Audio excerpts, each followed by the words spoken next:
तो आपके एग्ज़ाम अब नज़दीक आ चुके हैं और लोड आपके सर पे बहुत ज़्यादा है, तो ठीक है। तो ऐसे में आपके लिए ये वीडियो जैसे कि आपकी वन रिपोर्ट जो अभी 2023 में आई हुई है, तो उस पे आप जैसे यूट्यूब पर आपको बहुत सारी वीडियो मिलेंगी 10-10, 20-20, 30-30 मिनट की। तो बहुत सारी उसमें चीज़ें बताई, तो इसमें मैं आपको सिर्फ वही चीज़ जानकारी दूंगा जो आपके एग्ज़ाम के हिसाब से महत्वपूर्ण बन सकता है, जो कि आजकल के हिसाब से प्रश्न बनते हैं। तो इसमें ज़्यादा कुछ देखने को आपको यही कुछ देखने को मिलेगा। तो और इसी हिसाब से देखने को मिलेगा, जैसे प्रश्न बनते हैं कि प्रथम 4 या प्रथम लास्ट के 4 वगैरह, तो उस हिसाब से आपको इसमें देखने को मिलेंगे। तो शुरू करते हैं चलो इसको। और पहला आपका उत्तराखंड के 6 सर्वाधिक सबसे अधिक वन आवरण वाले जनपद। तो वन आवरण हो गया, प्रतिशत वाला हो गया, क्षेत्रफल वाला, ये जो भी चीज़ें हैं इनको आपको याद रखना है कि कौन कौन किस हिसाब से।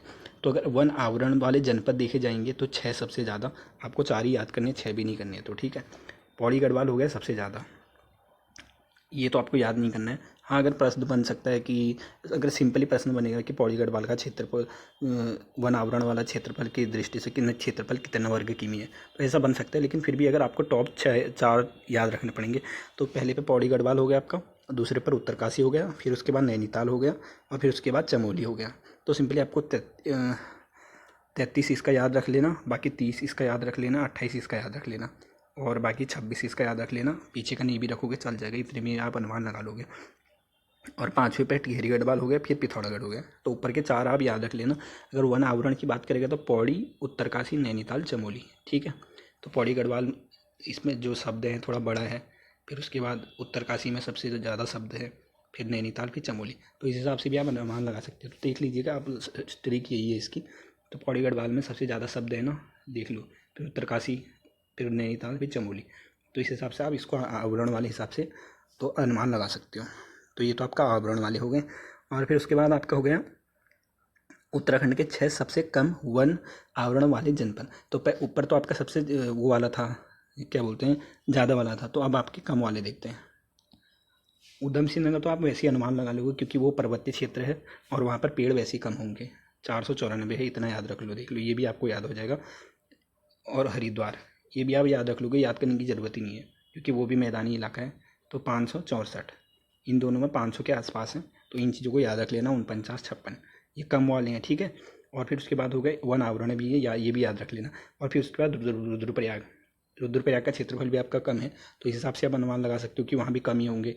और फिर बागेश्वर भी छोटा ही जिला है, तो उसका भी अनुमान लगा सकते हो। और देहरादून भी थोड़ा पर्वतीय है, थोड़ा ये समतल वाला है, तो इस हिसाब से आप ये अनुमान लगा सकते हो। तो उधम सिंह नगर, हरिद्वार, ये दोनों आपको वैसे ही याद रह जाएंगे। फिर रुद्रप्रयाग और चंपावत, तो ये आपको, सॉरी, रुद्रप्रयाग के बाद चंपावत था, ठीक है, मैंने बागेश्वर बोल दिया था। तो चंपावत भी आपका छोटा ही, सबसे छोटा ही क्षेत्रफल है, तो इस हिसाब से आप वहाँ की उस अनुमान लगा सकते हो। तो ये आपके हो गए वन आवरण के सबसे कम वाले। और फिर वन आवरण में प्रतिशत, देखो प्रतिशत भी पूछा जाता है, तो प्रतिशत के हिसाब से बात करें तो इसमें आपके हो जाएंगे सबसे ज़्यादा वाले हैं, ठीक है।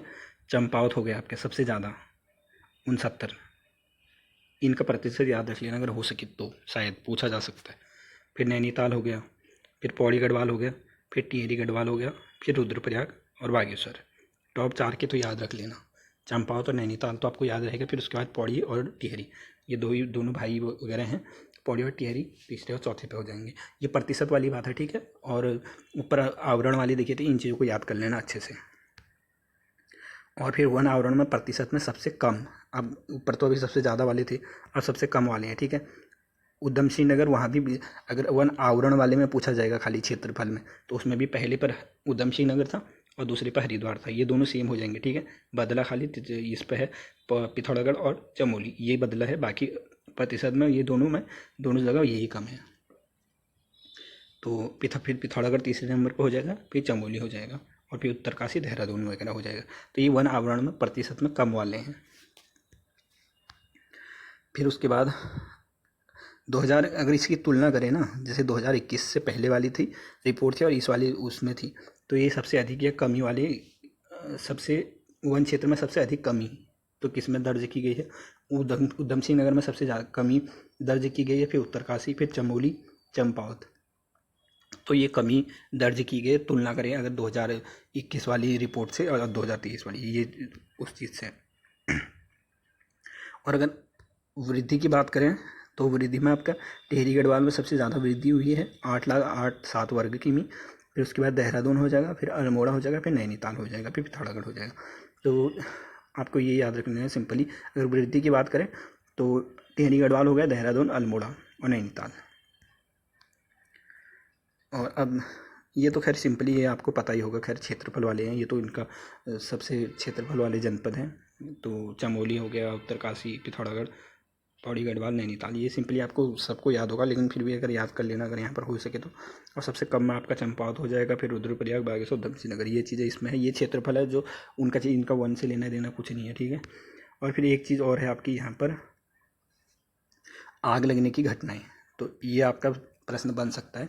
तो सबसे ज़्यादा भी अगर सबसे ज़्यादा बात करें तो आपने नैनीताल का नाम सुना होगा ना, तो नैनीताल देख लेते हैं। देखो ये तो छोड़ दो, लेकिन जो 2023, अगर वैसे तो सिंपली आपसे पूछा जाएगा कि जिलावार व जंगल में आग लगने की घटनाएं 2023-24 या 23-24 में सबसे ज़्यादा कहाँ पर हुई थी, तो नैनीताल आपको पता होगा। अगर पूछा जाएगा कितने वर्ग की में, ना कितने में, वो तो 3,320, ये याद रख लेना। फिर उसके बाद पौड़ी गढ़वाल हो जाएगा 3193, और फिर उसके बाद आपका हो जाएगा चंपावत 1782, फिर आपका चमोली हो जाएगा 1331। तो ये सिंपली ये है आपके। अगर पूछा जाएगा कि वन लगने की घटनाएं सबसे ज़्यादा कहाँ पर दर्ज की गई थी, तो नैनीताल में हो जाएगा। तो अंतर देख रहे हो, 570 यहाँ पर था और यहाँ पर इतना चला गया।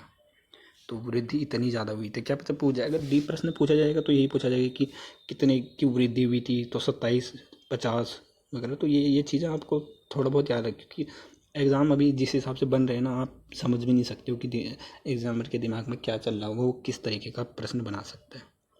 तो ये छोटी सी वीडियो मेरी तरफ से आपके लिए थी। और हाँ, एक चीज़ और है यार, थोड़ा सा इसको भी देख लो, क्या पता यहाँ से प्रश्न बन जाए। तो उत्तराखंड का वन आवरण, तो इसमें जैसे आपकी 3 तरह के होते हैं ना, तो एक तो अत्यधिक सघन वन वाला क्षेत्र हो गया, एक मध्यम सघन क्षेत्र वन वाला हो गया, फिर एक खुले वन वाला हो गया, और कुल वन आवरण। तो सबसे पहले तो आपको एक चीज़ याद रखनी है, कुल वन आवरण कितना है, 24,303.83। पर ये ठीक है। और प्रतिशत कितने हैं, 45-44, ये तो आपको याद रहेगा, 45-44% है। और वन आवरण जो टोटल है ना, तो ये 24,303 हो गया। और झाड़ी जो हैं वो 412 हो गई, प्रतिशत में इतनी है। तो आपसे ये पूछा जाएगा कि उत्तराखंड में वन आवरण में क्षेत्रफल जो है उसमें जो कौन से वाले उसके ज़्यादा है, तो मध्यम सघन वन वाले सबसे ज़्यादा है, 12,517। ठीक है, मध्यम सघन वन वाले का जो क्षेत्रफल है वो ज़्यादा है। और फिर उसके बाद हो जाएगा आपका खुले वन, जो खुले वन है वो 6,519 है। और अत्यधिक सघन वाले जो हो गए वो 5,282 होंगे। अगर प्रतिशत में पूछा जाएगा तो ये है, ठीक है। तो मध्यम वालों के जो प्रतिशत है वो 23 इतना है, तो 45 में से इतना ये चीज़ है। तो इन चीज़ों को भी आप नोट कर लेना। तो आज की वीडियो में आपके लिए इतना ही था।